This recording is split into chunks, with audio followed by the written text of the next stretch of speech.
असं आहे की ज्या कारणासाठी आम्ही सुप्रीम कोर्टामध्ये गेलो आणि सुप्रीम कोर्टामध्ये आमची मागणी अशी होती की शेड्यूल 10चं उल्लंघन झालं म्हणून यांना अपात्र करा आणि माननीय सुप्रीम कोर्टाने माननीय अध्यक्षांकडे याबाबतचा निर्णय सोपवला आणि माननीय अध्यक्षांनी आज जो निर्णय दिला तो म्हणजे 9 महिने जर आपल्याला या सगळ्या याचिका खारिज करायच्या होत्या तर 9 महिने का घेतलेत. आणि दुसरं असं आहे की लोकशाहीचा गळा घोटलेला आहे. शेड्यूल 10 हे जर या लोकशाहीमध्ये घटनेमध्ये महत्वाचं असेल तर मग ज्यांनी गद्दारी केली ज्यांनी पक्षविरोधी कृत्य केलं त्यांना डिस्क्वालिफाईड करायला पाहिजे होतं.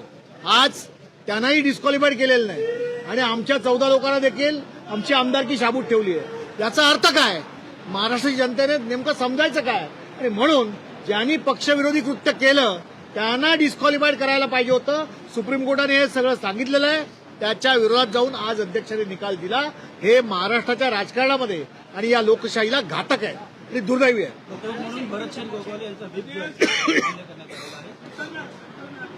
भरतसिंग गोगोले यांचा व्हीप मान्य करण्यात आलेला आहे. आज असं आहे की अध्यक्षांनी दिलेला निर्णय जो आहे त्या निर्णयाबद्दल जसं दानवे साहेब म्हणाले की लोकशाहीचा गळा घोटलेला आहे आणि लोकशाही या देशामध्ये अजून कायम आहे हे सांगण्यासाठी या निर्णयाच्या विरोधात सुप्रीम कोर्टात जाऊन लोकशाहीच्या हितासाठी लोकशाही मूल्य जपण्यासाठी आम्हाला त्या ठिकाणी जाऊन न्याय मागायला लागेल आणि निश्चित सुप्रीम कोर्टामध्ये गेल्यानंतर याच्यावर निश्चित न्याय मिळेल असा विश्वास आम्हाला.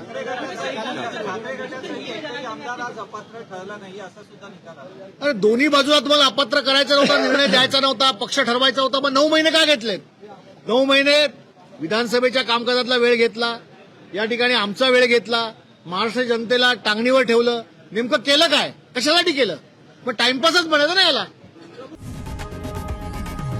लोकशाही मराठी ऐका पहा जागरूक रहा.